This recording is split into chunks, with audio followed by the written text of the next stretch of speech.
Good evening. Fort Wayne police were involved in what was thought to be a standoff this afternoon that lasted several hours. Around 1:15, officers were called to the 600 block of Creighton Avenue. A man says he was robbed and pistol whipped by 2 or 3 armed men. A witness told police one suspect ran into a nearby house. That's when the department's emergency services team was called in. Police say first the robot searched the home but didn't find anyone. The EST members then searched the house as well, but again, no one was inside. But this investigation is not over. We do have. Anyone with information about what happened should call police. Police in Bern are searching for 2 men who robbed a gas station last night. Officials say around 10 o'clock they walked into Johnson's Junction on Highway 27 and demanded money. At least one of the suspects had a gun. The men got away with an undisclosed amount of cash. If you have any information about the suspects, call police. Police in Steuben County say a tip and footprints in the snow led them to a man they say stole a car early this morning. 27-year-old Levi Stetler was found hiding in a ditch off County Road 100. Police say he stole a car in Fremont around 3:15. That car was later found in a ditch. Police followed tracks for about half a mile and then they found Stetler. He's now behind bars for auto theft and drunk driving. Close to a dozen fire departments responded to a massive factory fire in Elkhart.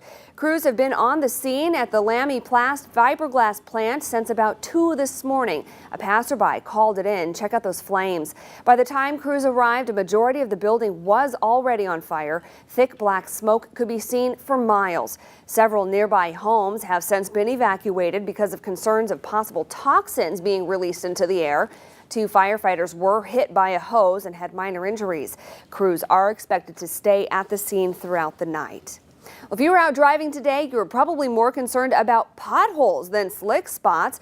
The drastic changes in temperature over the last couple of days have made the roadways expand and contract, causing potholes to pop up throughout the area.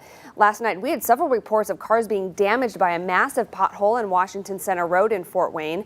That pothole has now been fixed. We also saw crews on East State Boulevard, just east of Clinton, filling the holes, but there are definitely still potholes out there. And if you see one, you can call 311 in Fort Wayne to have it fixed.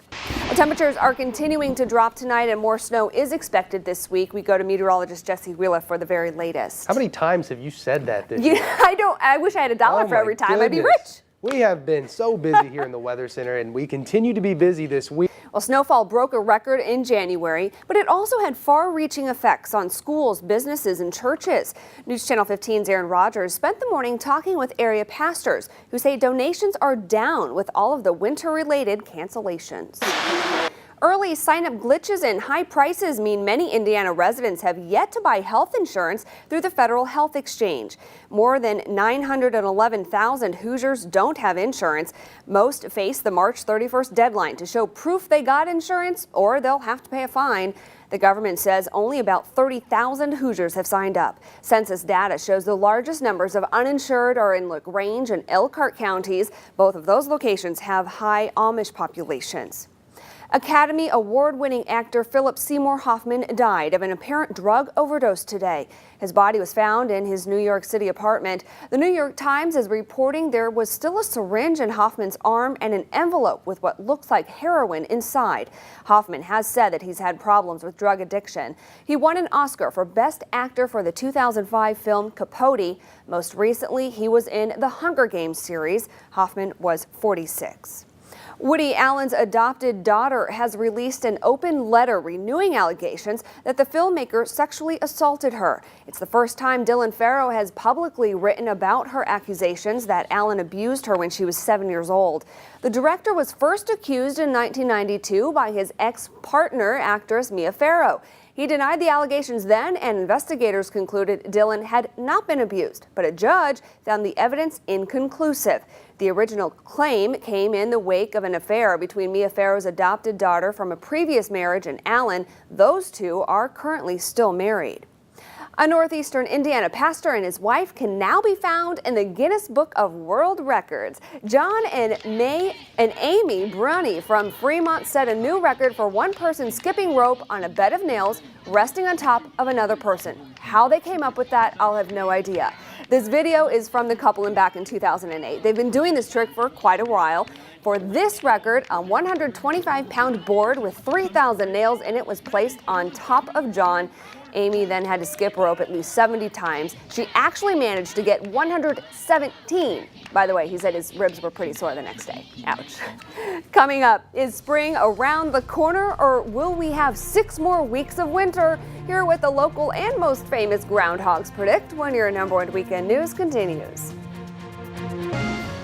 Yesterday's warm-up certainly did not last long, and now it may seem like there's no end in sight for all of this cold and snow. While some folks deal with the weather by facing it head on, others are just fed up and getting out. One man told us that he's going to Florida for 6 weeks to escape winter. Once you get to Florida, what's the first thing you're going to do? I'm going to just sit around and get a nice tan and get ready for spring. And a little fishing, and that's about it.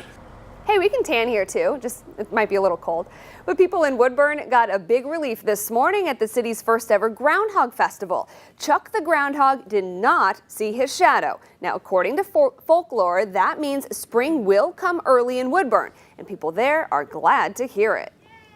I'm kind of grateful because we have missed, I don't know how many days of school, so maybe we'll get back in a routine here, but we'll see. We got to check on that storm that's coming on Tuesday. Chuck did not want to be interviewed.